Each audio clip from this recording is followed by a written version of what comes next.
Morning, and can I welcome everyone to the fifth meeting of 2014 of the Public Audit Committee. I have apologies from Tavish Scott. First item on our agenda, can we agree to take items 3 and 4 in private? Agreed. Thank you. Item 2, we have a Section 23 report on modern apprenticeships, and Carolyn Gardner, the Auditor General, is joined by Jill Miller, Angela Cullen and Graham Greenhill.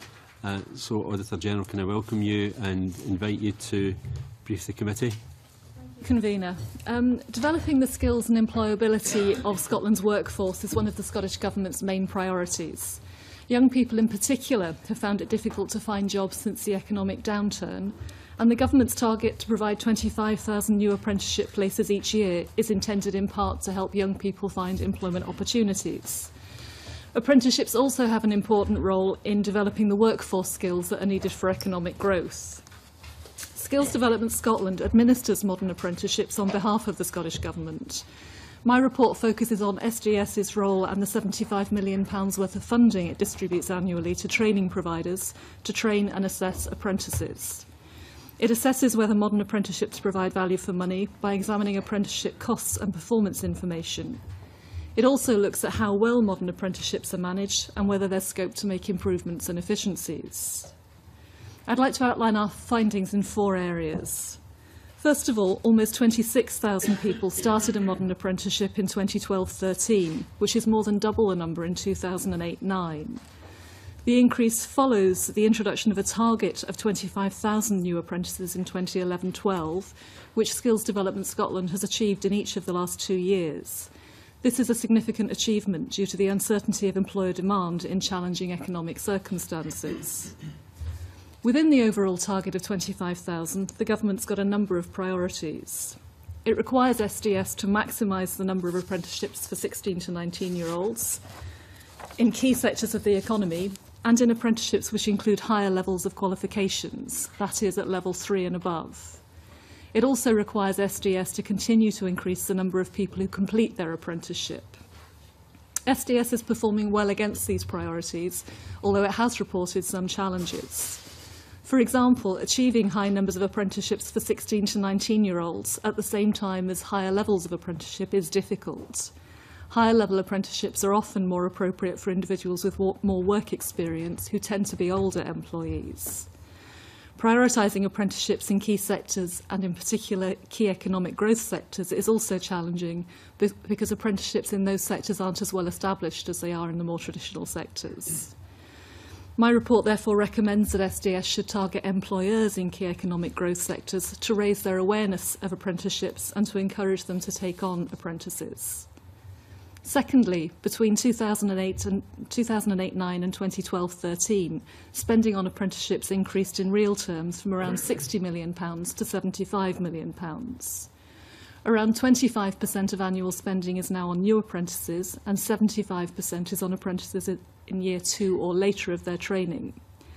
The Government's focus on higher levels of apprenticeships, which take longer to complete and are more expensive, may create a risk to the financial sustainability of funding 25,000 new apprentices each year within current budget limits. That means that SDS needs to closely monitor the funding required for high levels of apprenticeships and those in key sectors to assess affordability. This will be particularly important if the Government increases SDS's annual target for new apprenticeships as recommended by the Commission for Developing Scotland's Young Workforce. Thirdly, the Government's overall aim for modern apprenticeships is economic development. Its existing performance measures for apprenticeships do not focus on long-term outcomes, such as sustainable employment or increased earnings. This means that it's difficult to measure their contribution to national outcomes or assess whether they're achieving their aim. The report therefore recommends that more specific long-term aims and objectives should be developed for apprenticeships, along with better outcome measures. This would make it possible to assess the extent to which modern apprenticeships provide value for money. We also recommend that the Government should monitor the long-term benefits of apprenticeships, which would allow funding to be directed to those that offer the best value to individuals, employers and the economy. Finally, Convener, Part 3 of my report focuses on SDS's administration of apprenticeships, including quality assurance arrangements and how it contracts with training providers. We think that SDS manages the administration well, taking into account the complexities involved, including the number of organisations involved in their design and delivery. I do, however, make a number of recommendations to help improve administration, and in particular the need for quality assurance arrangements to be clarified and formalised to help identify any instances of poor quality training, and also to share good practice between training providers. Convener, my colleagues and I, as always, are happy to answer the committee's questions. Thank you for that. Clearly, apprenticeships are vital to the long-term future of the Scottish economy, and it's in our interest, it's in our collective interest to make sure that young people are given a productive start in life, as well as it being the right thing to do for them. But what kind of puzzled me and surprised me, if you look at page 27 from paragraph 54 onwards, it appears that there's a lack of clarity about the purpose of modern apprenticeships. Now, this is not a recent phenomenon. The problem, the lack of clarity, goes back pre-2007, because you indicate that the 2006 evaluation found that the goals and objectives were not clear.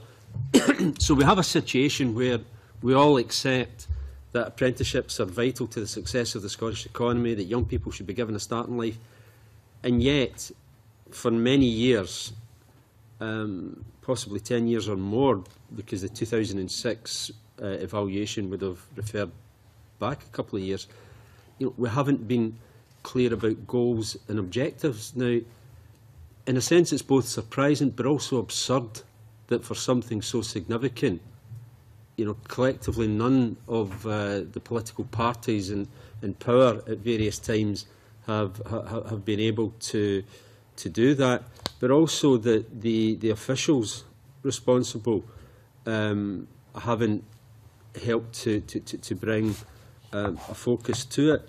Now, in your discussions with the Scottish Government, was there any indication about why there is no explicit statement of the overall aim for modern apprenticeships? I am to come in on that in a moment, Convener, because as you can imagine, that's been the subject of a lot of discussion between us and both Government and Skills Development Scotland over the course of this piece of work. But in broad terms, you're right that we think there's something needed between the high-level objective of modern apprenticeships being there to support economic development by helping individuals and employers to develop the skills that are needed for work, for sustainable employment, and the Government's priorities, which are clear enough around focusing on 16 to 19-year-olds, level 3 and above apprenticeships, and the key economic sectors. We think that there is, though, a gap about making sure that the money that's spent, and it's significant money now at £75 million a year, is converting not just into numbers of apprenticeships, but also into sustainable employment in the right sectors with levels of income that feed back into the economy. I think it's a historical issue, primarily, that gap hasn't been filled. It's not the only part of the Scotland Performs framework where we've reported in the past that plumbing, if you like, the wiring between the higher level outcome and the individual programmes needs to be closed. But we do think it's important for this one. Graham, can you pick up the question of the discussions with the Government? Really, just to build on what Caroline was saying there, there is a need to develop a clearer performance measurement regime which would allow the long-term benefits of modern apprenticeships to be measured and to be compared against the aims and objectives of modern apprenticeships and the contribution that they make to national outcomes. Existing performance measures are very much focused on inputs, for example, the 25,000 target, and also outputs, such as the proportion of people who actually pass their apprenticeships.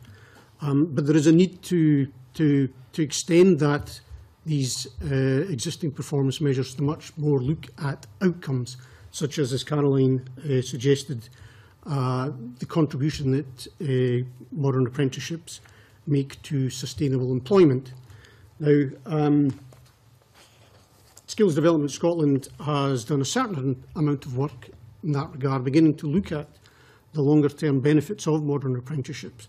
And specifically, paragraph 60 of the report on page 28 gives a little flavour of that in a 2012 survey of former apprenticeships and what has happened to these people once they had qualified and gained their apprenticeships. So I think we're looking for Skills Development Scotland and the Scottish Government to build on that.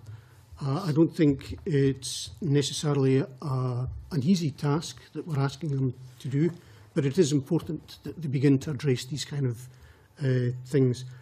So one of the things that Skills Development Scotland and the Scottish Government will have to think about is the scale and the nature and the frequency of which they carry out this work. They need to think about the cost of doing it versus the benefits of carrying out this monitoring. But as I say, I think it is important that they begin to address these issues. Was there any indication about why there was no focus on outcomes? I don't think we would have a particularly good answer as to why there was no development of outcomes. We would certainly outcome measures.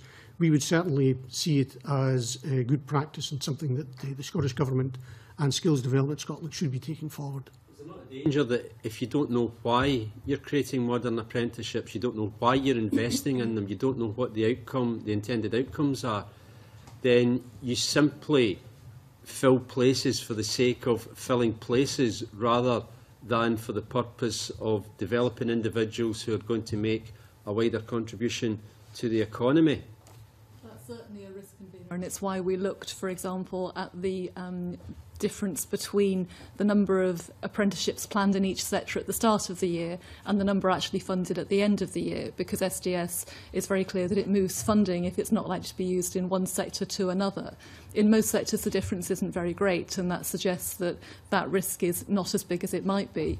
But in terms of making sure that the money being spent as well as it can be, and that this money couldn't be spent in another place, it's obviously important that we know what we're getting for the 75 million that's spent each year, not just in terms of the number of starts and completions, but also the longer-term impact on the individuals, employers and the economy.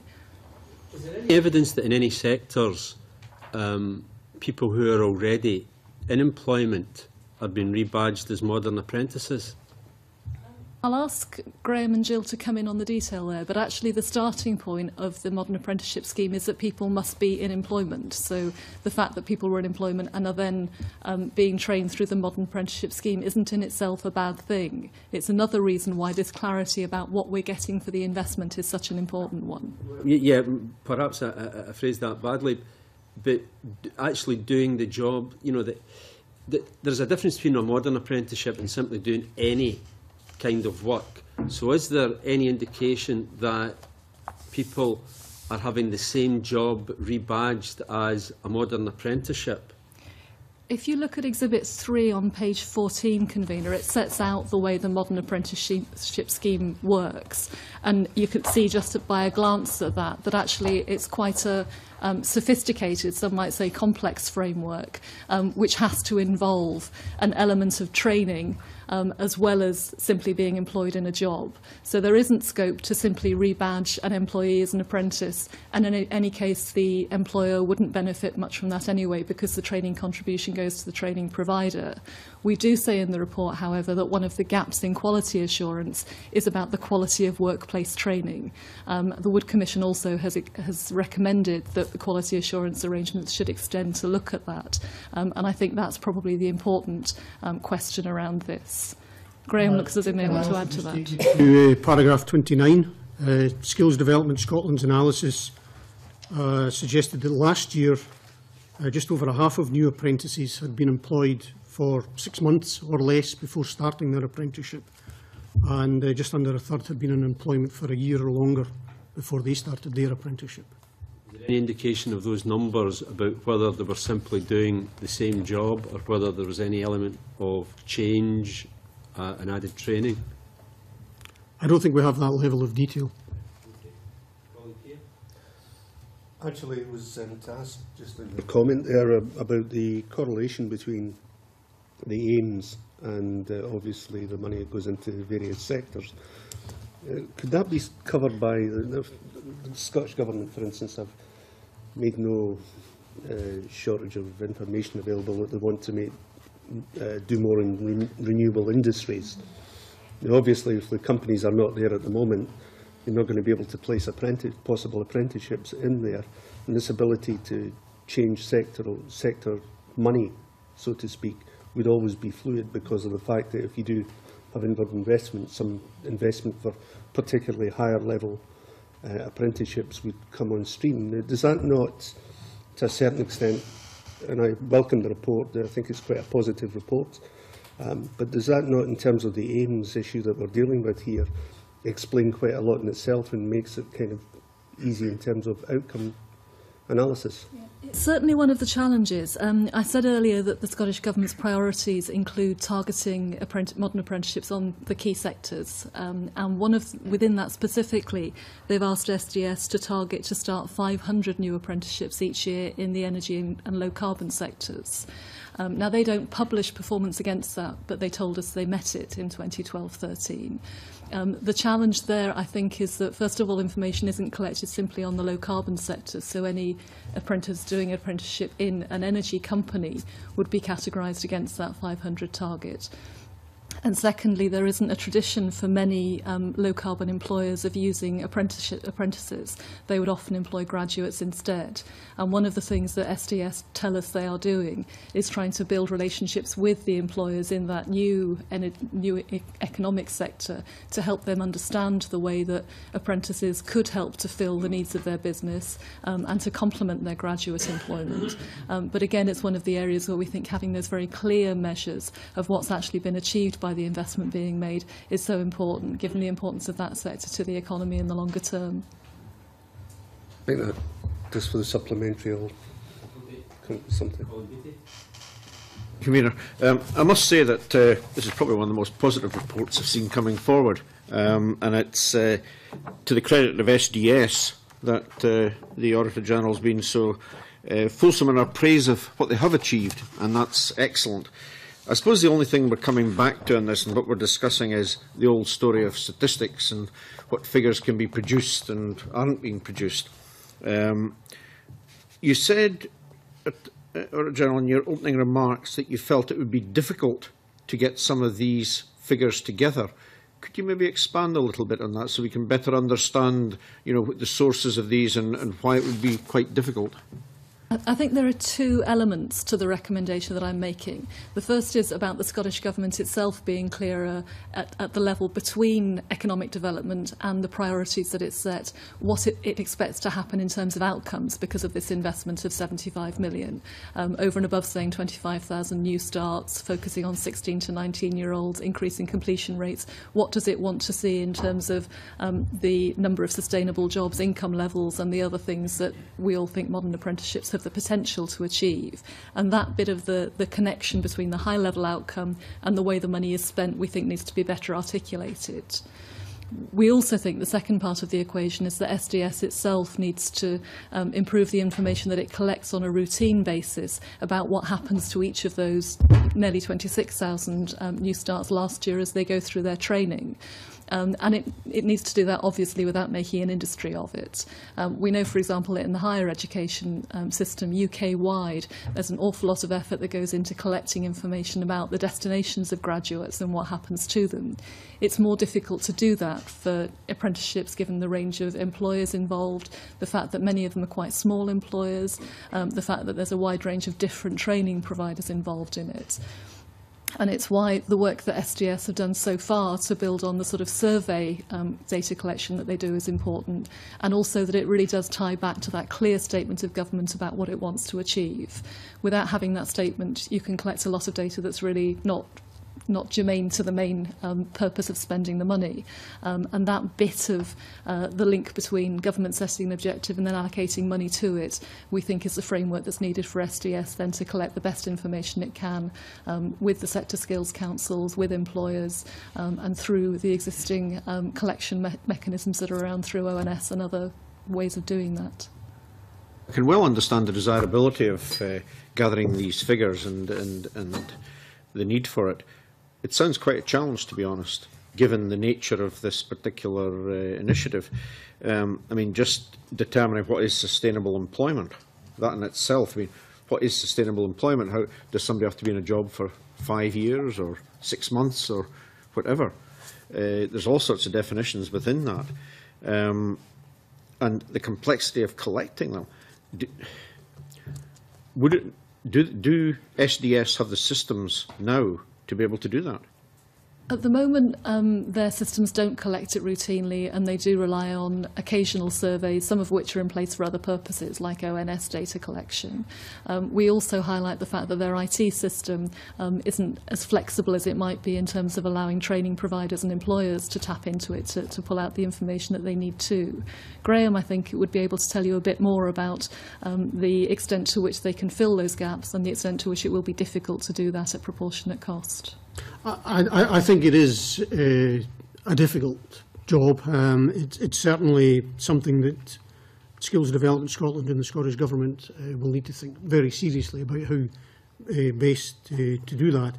One of the considerations they might need to think about is, perhaps an annual survey might be too expensive relative to the benefits that might be derived from an annual survey. So they might want to think about a survey perhaps on every 3 years, for the sake of argument, but perhaps supplemented with additional information gathering in between those survey years. It doesn't sound like a straightforward thing or an easy solution to put in place to get these figures out. And I think the Auditor General did mention the question about proportionate costs. Getting figures together can be very, very expensive. What has SDS given any indication to you as to how they're responding to that challenge? We include some information in the report about that, and I think you'll find that in part 3 onwards. We think they are being quite creative about using data that is available, their own surveys, and tapping into other surveys. We also think that they need to take that further to be more systematic, and then it needs to be matched by the government's articulation of what those longer-term objectives ought to be. To be clear, we're not saying it's straightforward or that it should be collected for its own sake, but we're talking about 75 million of investment a year at the moment, with indications that those costs may be under pressure to maintain 25,000 new starts, with the government's priorities part of that. And it seems to us it's an important part both of being able to demonstrate value for money and, more importantly, being able to target the money where we'll get the best return for it as a nation. Thank you. Mary Scanlon. Thank you. Can I just first ask, when you did the public sector, learning the lessons from public sector mergers, you did highlight that SDS had lost 395 staff.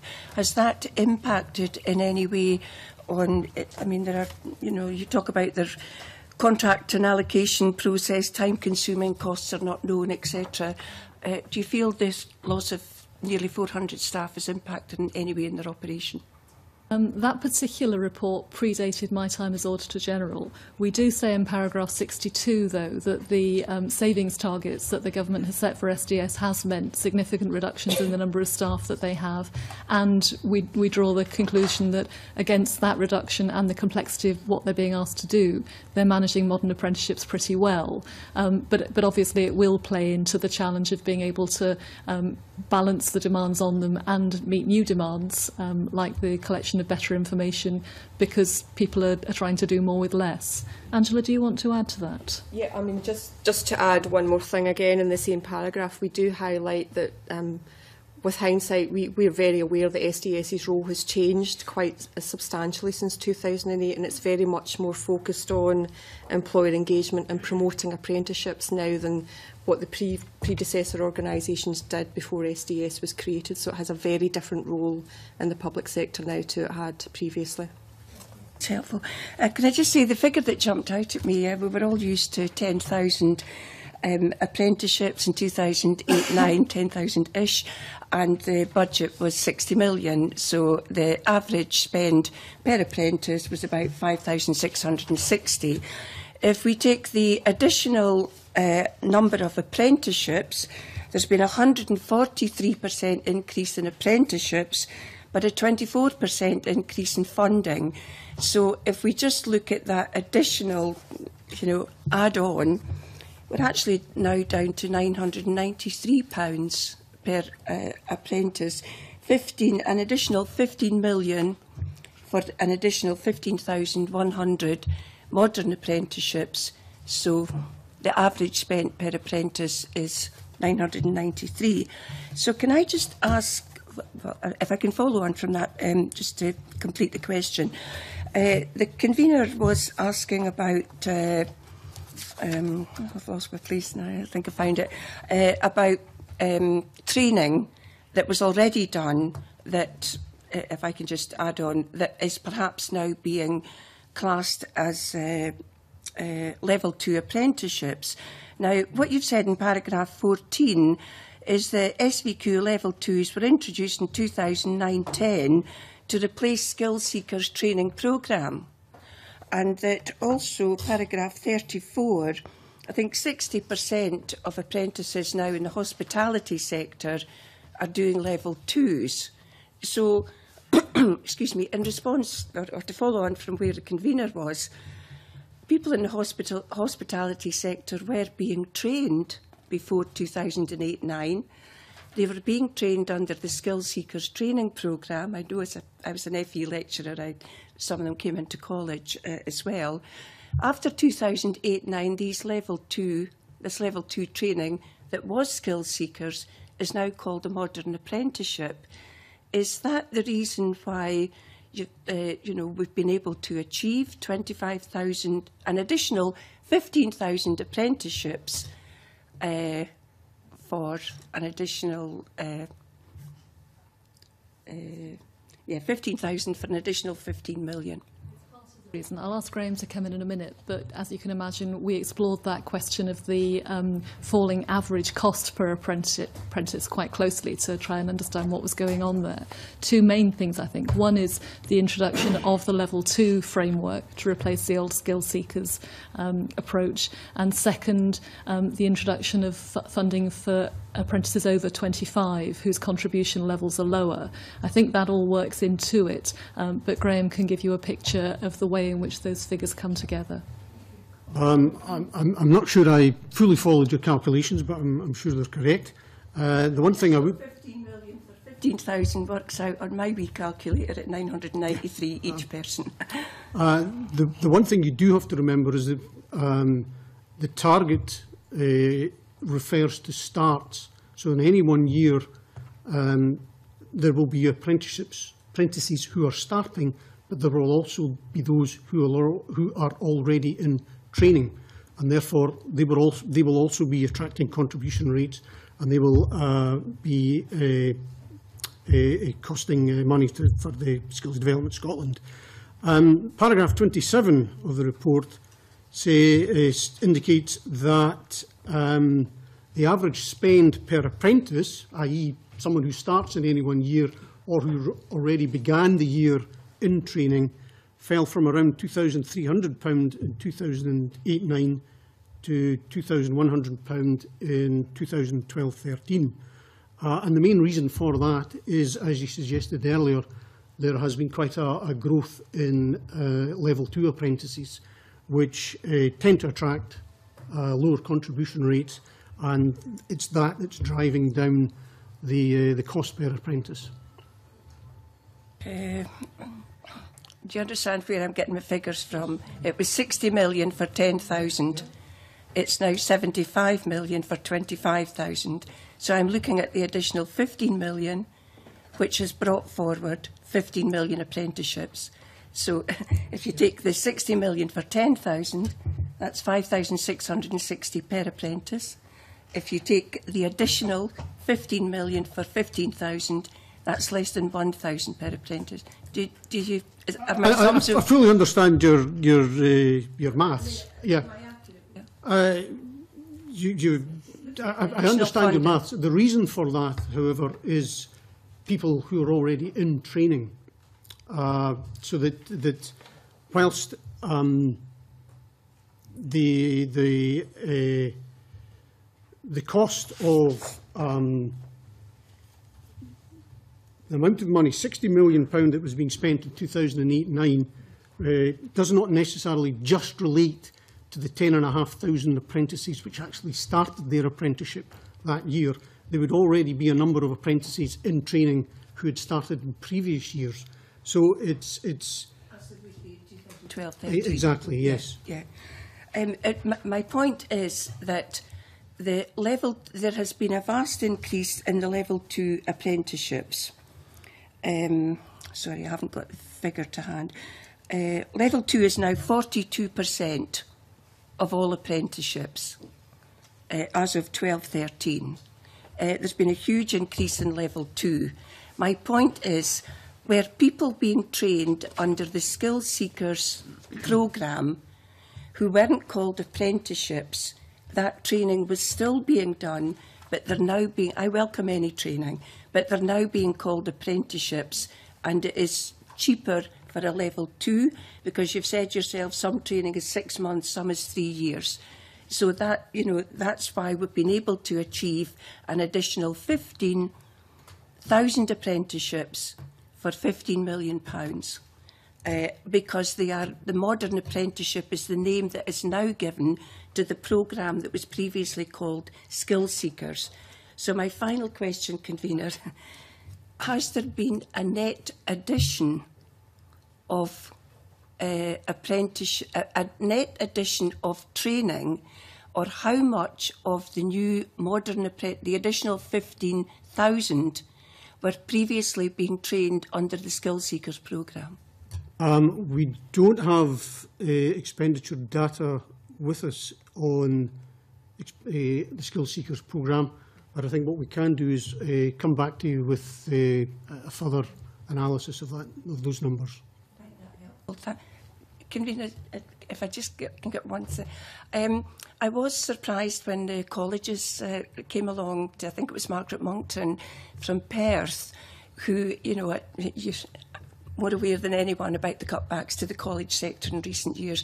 I have to say I was very surprised that they, across the sector in Scotland, they get less than 10% of SDS funding for training apprenticeships. And given that you've been critical about outcomes, employment related, I mean, there's no better sector that works with the employment sector than the colleges. Is there any, you know, I don't think you made a recommendation that the college sector should get a bit more of a fair share, but is that something that would concern you, given that it is a sector with a high reputation that could potentially, in these difficult times, link into more modern apprenticeship training? We looked at that in some detail, as you'd expect, and actually our conclusion was that overall SDS manages the contracting process well. What it's trying to do is to allocate the £75 million that's spent each year to training providers who can match the number of new starts at each of the levels required in the right sectors for the right age groups, and taking into account the quality of their provision as well. We didn't find that there were problems with that process that suggested either poor quality or poor value for money. But it may be something you'd like to explore further with Skills Development Scotland to understand how they go about it. It's not something that we ended up with concerns about, though. Could I maybe add something? The 10% that you refer to is... Less than. The 10% that you refer to is where Skills Development Scotland is directly contracting with colleges. There is a certain amount of subcontracting which goes on as well. And a good example of that might be Construction Skills, one of the sector skills councils, whereby Skills Development Scotland will contract with Construction Skills, and then they will subcontract colleges to deliver some, if not all, of that training associated with that individual apprentice. Skills Development Scotland doesn't have a complete handle on the extent to which subcontracting is actually going on, but Colleges Scotland did a survey recently.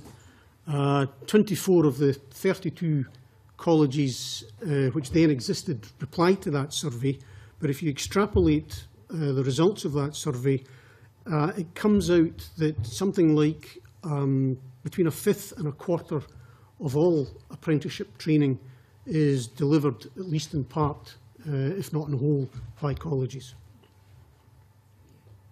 Could I just pursue this, the issue about skill seekers and the level 2? Did you look at the differences between what was delivered in the skill seekers programme and the level 2 programme? I don't think we looked at it in detail. Our starting point was the Modern Apprenticeships programme and the extent to which that is set up to provide high-quality training that meets the needs of individuals, employers and the economy. And we recognise that there was an element of substitution from the old skill seekers to modern apprenticeships, but equally they're not exactly the same thing. It's just that if there is no significant difference, although they might not be the same thing, if there is no significant difference, then in a sense there has been rebadging. And what paragraph 34 says is that level 2 provides 42% of apprenticeship starts in the last 2 years.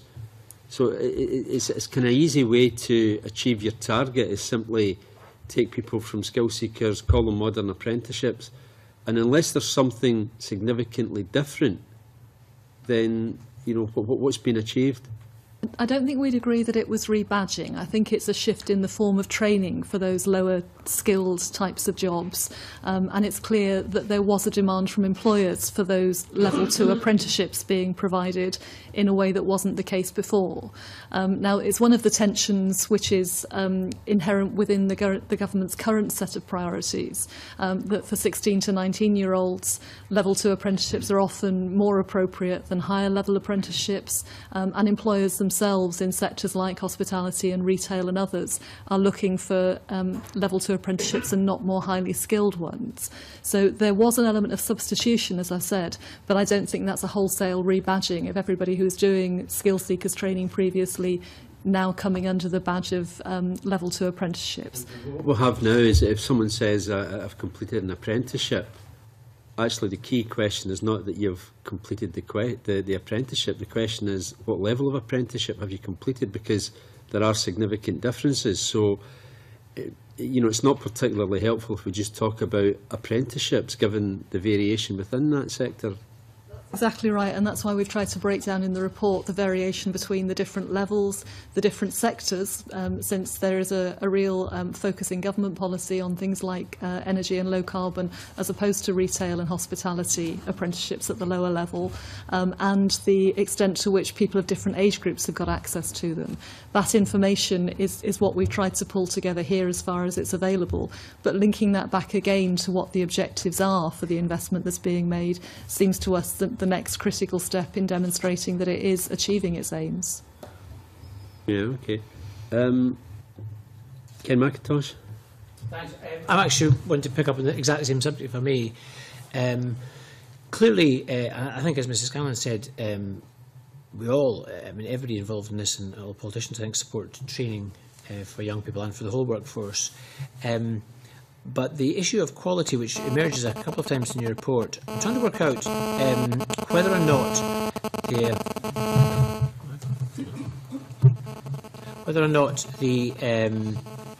does it help to have apprenticeships, the branding of apprenticeships, does that actually help those at level 2 more than the introduction of level 2 modern apprenticeships devalues higher quality apprenticeships for level 3 and above, if that makes any sense? It does, and I'm not sure it's a question that we can answer as auditors. I think what we've demonstrated in this report is that the approach to setting the modern apprenticeships framework is rigorous and does give both a route in for younger people who can progress on to higher levels of skill from level 2 through to level 5, and that the arrangements in place for matching that to employers' needs and for quality assuring it work well enough. We've made some recommendations for improving the quality assurance. I think as long as the system is well understood, you're not devaluing by having the whole range of levels within the modern apprenticeship framework. It does, though, I think, shine a light on the remark I made earlier about the fact that some low-carbon employers don't have a history of using apprenticeships and probably don't understand well how they might fit alongside their common recruitment of graduates to work in that area. Now, it seems to be well accepted in economic development terms that over-reliance on graduates isn't a healthy thing either for the economy or for the workforce. So building a framework for apprentices that does start at a relatively low level but give people the scope to progress depending on the sector they work in is a good thing. The bones of that are here. What we think there's room to develop further is the measurement of the outcomes associated with that and some parts of the quality assurance regime.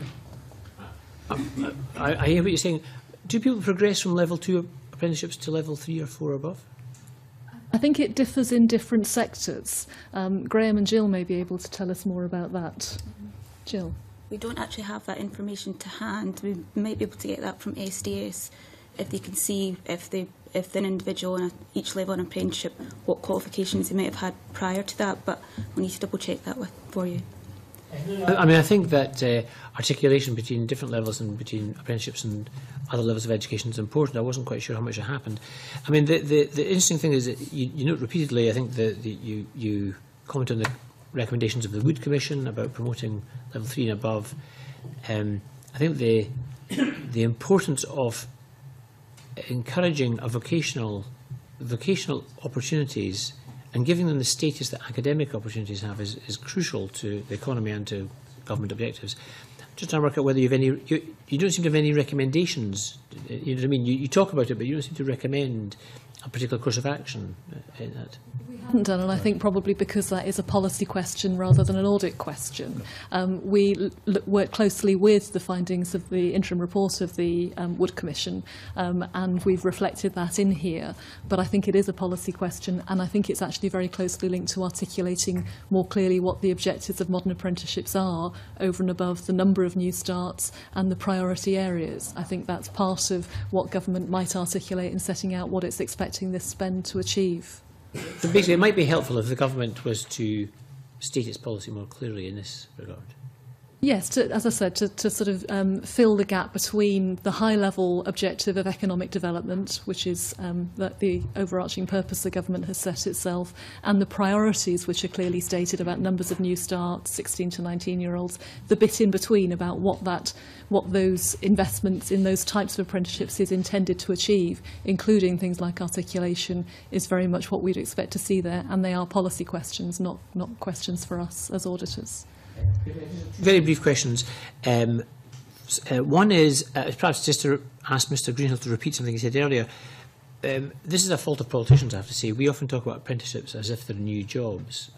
How many apprenticeships are new jobs and how many are effectively current jobs, as it were? I think you said it earlier. I think it's difficult to actually see how many specifically are new jobs and how many are people are starting apprentices as a result of already being in employment for a number of years. You know, there's always the chance that someone might start a new job in the expectation that they'll take up their apprenticeship, but they might not do that for the first until they've been in employment for 6 months or so. But paragraph 59 was what I referred to earlier, and the tail end of that says that just over a half of new apprentices had been in employment for 6 months or less during 12-13, and just under a third had been in employment for a year or longer. Again, beyond that, how many of these would be level 2? How many level 3, 4 or 5? I'm not sure we have that information. It's maybe something we could pursue with Skills Development Scotland. Okay, it's just. That would be helpful. Yeah. I just think it's one of these issues which is the way we talk about it. We often talk about it as if they are new jobs that were created, and there is an element of that, but not quite sure which. I'm not sure also whether it's a policy objective or whether it's a training. One final question, which is about gender imbalance. Clearly there's an ongoing worry that gender imbalance is a very difficult thing and segregation is a very difficult issue to tackle. but we worry that public money is not just furthering gender imbalance, it's actually encouraging gender stereotyping. The more you support it through modern apprenticeships, the more you actually support a stereotyping of the workforce. You make a number of observations about how much it still exists. Have you been able to measure change? It's a specific aim of government to challenge gender imbalance, but it doesn't. The figures that jump out here seem to be that they're going the wrong direction. I think you're absolutely right about the gender imbalance in here. I think our sense from looking at the figures that are available, and they're limited, and talking to SDS and the various employers and apprentices we spoke to, is that it's not so much perpetuating gender imbalance as reflecting the sexism across society. And I agree with you personally about the importance of starting to tackle that, not least because the jobs that women tend to be clustered in at lower levels tend to be lower paid, less secure, all of the things that don't help with economic growth or stable societies. I think it's another of the areas where SDS has made some improvements in engaging with employers, with schools, with parents, with a range of stakeholders to try and shift the stereotypes which drive that. It's not something that will change overnight. It may be a question to explore with them further what information they have got about gender imbalance across over time, as your question touched on specifically, and how they're targeting their efforts to shift that. But the figures are very stark, as you say. Yes, and I mean, there was a number of things that struck me as unfair. The fact is, I think you highlight that the gender imbalance means that female apprenticeships attract far less funding. As it says, paragraph 47, females accounted for 43% of apprenticeship starts, but only a third of apprenticeship spending. So that's not fair by itself. But in paragraph 39, you say that currently, this is the 2012-13, 98% of construction apprentices are male and 97% of children's care learning are female. That doesn't, I mean, if the figures are as high as that, there can't have been any improvement. You're suggesting there's some improvement. I can't see, how could we have improved? We can't have improved to reach 97% and 98%. That's surely no improvement whatsoever. I'm not suggesting the figures have improved. I suggested you might want to ask SDS about that. What we did find and say in part 3 of the report is that SDS are now working hard with employers, schools, parents, using their websites to try and raise awareness of the availability of non-stereotypical apprenticeships, the attractions for people who may not traditionally have been attracted to them. We haven't yet seen the impact of that in the numbers, I think. That's very clear. Tackling sexism in society is very difficult, and I just want to work out whether we've got the measurements to be able to tell whether it's working or not, or what is working, what's not.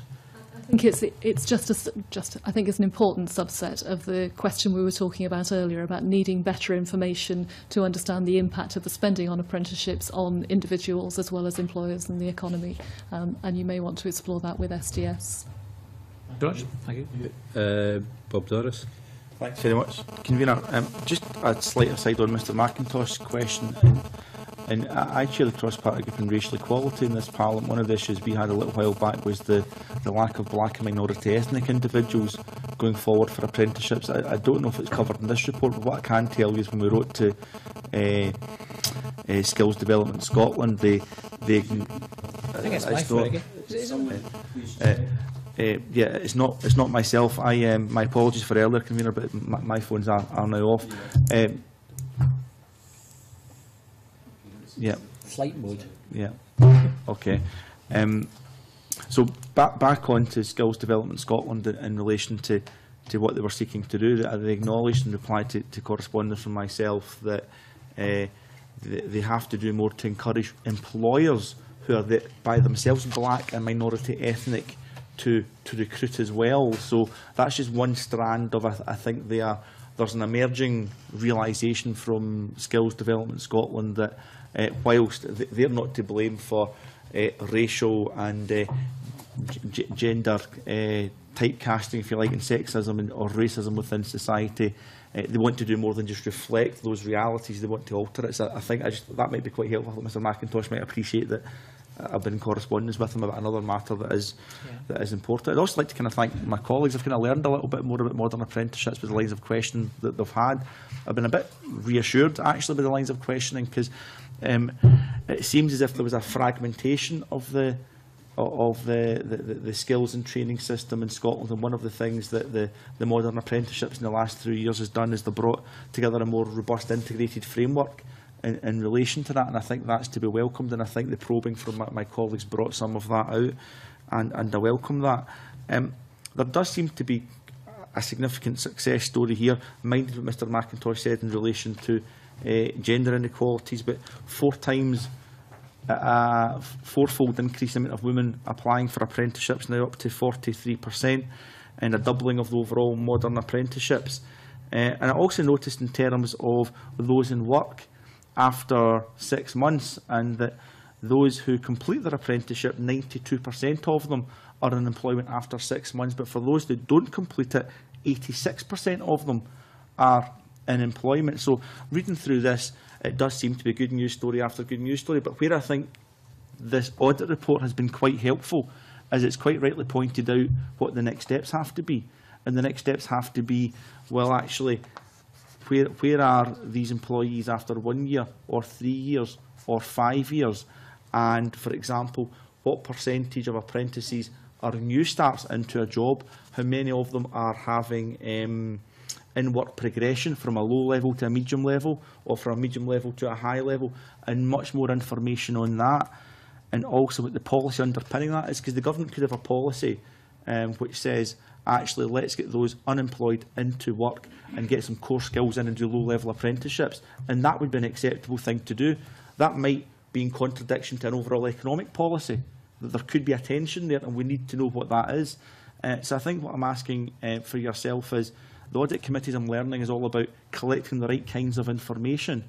So what kind of more information, irrespective of what the government's policies are, that you think it would be you'd be keen to see collected in the future? Because we will want to kind of make representations to government about capturing more relevant information to take what is, granted, a success story, but can't be complacent. We have to move on to the next level and improve further. So what kind of information would you like to see collected in the future? In a sense, I don't think you can answer that question without answering the prior bit about what government's objectives are. Nobody quarrels with the focus on economic development through increasing the skills of people in work, that's clear. And the government has set some priorities about the number of new starts, increasing the number of 16 to 19-year-olds, increasing the number of apprenticeships at level 3 and above, continuing to increase completion rates. Those things have tensions between them, and we were talking earlier about 16 to 19-year-olds very often being people who will be doing lower level apprenticeships rather than level 3 and above, about the need for employers in some sectors to understand the benefits of apprenticeships so that they will recruit people to carry them out. In a sense, I think it needs to start with the government saying, here are our priorities, here's where we see there being scope for more articulation between the benefits of bringing in people at 16 to 19 years old, potentially with quite low levels of skill, but with the intention that they will move up through a framework to level 3 or to level 4 in certain sectors. So I think those objectives need to be there first, and that then provides a basis for Skills Development Scotland to be both making sure that the frameworks let that sort of progression take place, but also to collect the information to measure that it's happening. At the moment, it is possible that there are more apprenticeships starting at level 2 than would be sort of optimal, because that's where 16 to 19-year-olds will tend to be. Those may not be in the priority sectors. You end up with those sorts of tensions, meaning it's very hard to demonstrate that the best outcomes are coming from the money that's being spent, and to make choices about which employers should be targeted, which groups of young people should be targeted to do that in practice. In terms of, information that might be useful irrespective of government policies, I would be quite keen to know the 26,000 or whatever it is new apprentices starting this year. I'd be quite keen to know not just how many of them complete their apprenticeship and how many are in employment after 6 months. I would like a future committee to go and say, well, in 5 years' time, where are they? Now, granted, they will drift away, and you might not be able to work out what their individual stories have been, but as people present to the workplace, they have tax numbers, they have national insurance numbers. Can systems not talk to each other? Can we not work out, well, actually, 80% of the individuals that started an apprenticeship in 2008-9 have continued to pay taxes at level X or whatever. Is there not a clever way that data that already exists could be collected if departments and governments spoke to each other and got more clever about the huge amount of data that's already out there? Potentially there is, although again I think it's a question for STS who've done a lot of work in this area. We say on page 29 among the recommendations about developing better performance information, the sorts of things we think need to be in. A more skilled workforce, sustainable employment, increased earnings, making use of existing sources of information like ONS surveys, employment surveys and so on. Now, there is a risk, as Mr Beattie was saying earlier, that you end up collecting lots of information for the sake of it, because it might be useful later. I think you need to start with being clear what's most important to you and then put in place the mechanisms for collecting it. That's developed over a long time in the higher education sector, that's been around for a very, very long time and has got the infrastructure. It's not in place for modern apprenticeships, and we think that for the scale of investment going in and their potential importance to the economy, now is the time to really build up that sense of what information do you need to make sure you're spending the money as well as you can do. That's helpful. I suppose just a comment, Queen, and no further questions. I'm just kind of concerned that we don't create a bureaucracy in collecting information, and there might be a lot of information that's quite frankly already out there, and departments and governments and institutions don't necessarily talk to each other to best use the information that's out there. Skills Development Scotland are in discussions with the Department of Work and Pensions, so that they're able to link their data together, so they're able to track the employment status of former apprentices and also track their salary details. I think maybe you should speak to Skills Development Scotland to see how far they've progressed with that. Very much. It was just for clarity on the point that Bob made, which was a very good point. Paragraph 60, you say the SDS 2012 survey, 92% of respondents were in employment. What percentage of apprentices responded to this survey? Was it 100%, in which case 92% were in work? Or how many responded to the SDS survey? Yeah. Definitely wasn't 100%, but I don't have that information to hand, but we can check that for you. 92% of those that responded. So those that responded might have been 20, 30, 40, 50%. I think it was higher than that, but... well, that would be good, but do you know what I mean? We would need to know that figure before that was realistic, because it almost reads like 92% of all apprentices were in employment and 70% with the same employer, but the accurate figure would be based on the number that responded. Absolutely. We say 92% of respondents who completed their apprenticeship, so there are two caveats to it, but we'll see what the more detailed figures tell us. Willie Coffey. Thanks very much, Convener. I mean, I think the report certainly acknowledges the huge progress that's been made and the substantial achievements, I think, in the modern apprenticeship programme. But I wanted to ask and touch on this issue about overall objectives and so on and so forth. I mean, we know that the Wood Commission, they issued their interim findings, I think, last September, but the final Wood Commission recommendations will be due this September. I mean, rather than take it as a criticism about the lack of overall objectives clarified at this stage, I would expect and anticipate that those would be articulated and helped to be shaped by the Wood Commission findings. Could the Auditor General clarify if you're aware of what kind of direction of travel we might be in with that, and whether that will assist us in this journey about clarifying the objectives that you mentioned earlier? I can't comment on the likely recommendations of the final report in September. Obviously, we've looked closely at the interim report, and you'll see it's woven throughout this report. And I would expect that if the government accepts the recommendations of that report, it will inform the setting of the detailed objectives that we've recommended need to be in place. Having said that, the last strategy that covers modern apprenticeships dates to 2007, so it's still quite a long gap running through without filling that gap between the high-level economic development aim and the detailed priorities which are directing the way Skills Development Scotland spends the money at the moment. So it feels to us like it's an important next step to be filling just now.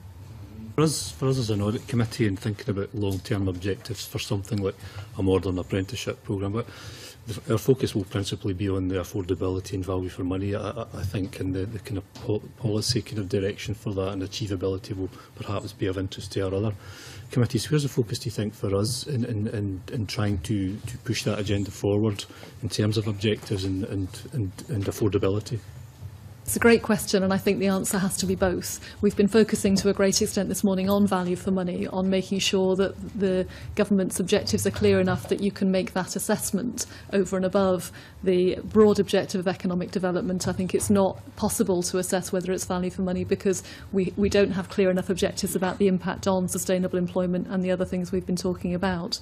We also do raise a question about affordability in here as well, though. The focus on 16 to 19-year-old apprentices, on higher levels of apprenticeship, both mean that the amount of the total budget spent on new starts is currently 25% and we think is likely to rise in future. And if the budget's to remain at 75 million, that may make it harder to achieve the 25,000 target for new starts. So both of those come into play because of the lack of clarity around what the objectives might be when those choices need to be made. I think we'll be looking for a wee bit of that, hopefully in the Wood Commission report when it comes out in September, to help us as a committee to take that element forward. Can I ask you about the quality assurance messages that you put in the report as well, Auditor General? And there seems to be a number of organisations and bodies, and page 34 there, that shows you that they're involved in the whole QA process, but is your message one that it's a wee bit inconsistent and it's not formal? Because there's quite a bit of QA going on that I can see there. I'll ask Jill to come in with the detail. I think our view is that there's lots going on and some of it is formalised. There are probably two gaps, though. One is about the quality of workplace training that goes on, which isn't formally assessed, and the other is about the quality of out-of-workplace training that's delivered by the non-FE sector outside colleges. But Jill can keep me straight on that. Yes, there are lots of different bodies involved in carrying out quality assurance. They mainly check that training providers have suitable staff, facilities and processes in place. Although there seem to be some informal discussions between these bodies, we believe that these arrangements could be better coordinated and that the bodies could probably share more information amongst each other about their findings. We thought that would be useful to help identify not only any instances of poor quality training, but also to identify examples of good practice. And as the Auditor General said, we found that there was currently a gap in the quality assurance of the work-based element. It was currently there's no formal processes in place to look at that, but we are aware that the Scottish Government is aware of this problem and is thinking how to address it. I know that Education Scotland's working with Skills Development Scotland and doing some QA on modern apprenticeship training. And that itself came out as a result of the interim findings of the Wood Commission. So there is some good work going on. I didn't see that in the report to recognise that that's going on. I think it is in the report. Education Scotland provide quality assurance of the off-workplace training that's provided by colleges. That currently happens. It was recognised by the Wood Commission and we welcome it. They don't, though, review the training that's provided by other training providers. And as Ms Scanlon said earlier, about 90% of the funding goes to non-colleges, although more of the training is actually provided by colleges at the moment. So there is a gap there. It's not straightforward to fill that with Education Scotland doing it. The Wood Commission's recommended it. I think Skills Development Scotland would like to discuss that further, but there is a gap there to explore in more detail. It's another strong message, I think, for the committee convener that I'd hope we see some commentary and recommendations in that in the Wood Commission in September. My last question again is numbers. Do we know where in Scotland all the modern apprentices are? Because I'm always interested in the locality and whether you're getting your fair share. You mentioned that you do have council stats on it, but you haven't put them in the report. Is that available so we can see where they all are? Do you have that information? I wouldn't mind seeing that if that's possible. Does that information also show level 2 and level 3? I think it actually breaks it down into different apprenticeship types and also by level for each council area. Good. Right, James Dornan.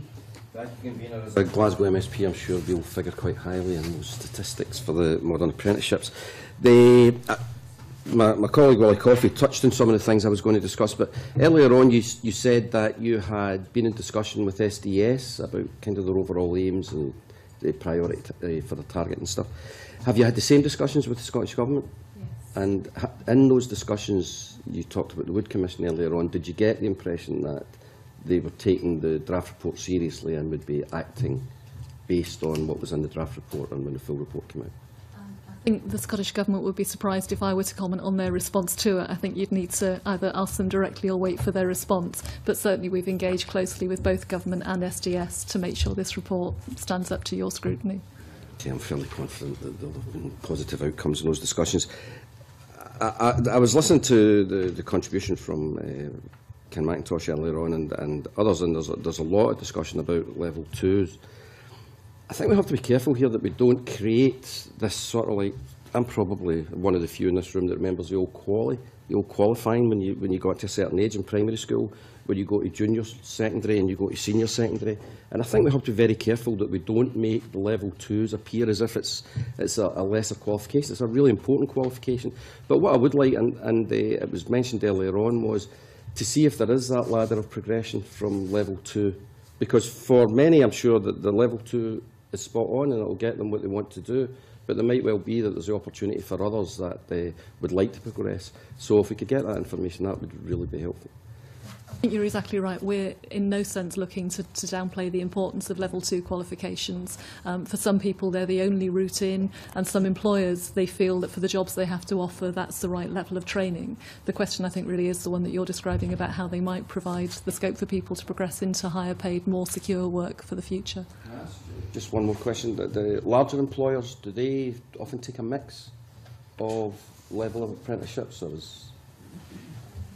I don't think we have that level of detail. I would suggest it might be sector-driven, so you know you're going into hospitality, sure. It's all level 2s, and engineering or whatever, you'd be going in at a higher level. I was just wondering if there was a mix. Oh, okay. Well, if it's difficult, it doesn't matter. Right. Thanks very much. SDS might have that information, so it might be worth asking them. Okay. We don't have it. Thank you. Okay. Thank you very much for that contribution. It's a fascinating topic, but it's also an extremely important one for us all. And I think, irrespective of our political affiliation, we all want to do the best for young people to make sure that they get the best start in life and can actually make a significant contribution in their own right to the future of this country. So it's a big issue, so thank you for that. With that, we will move into private session. I was going to take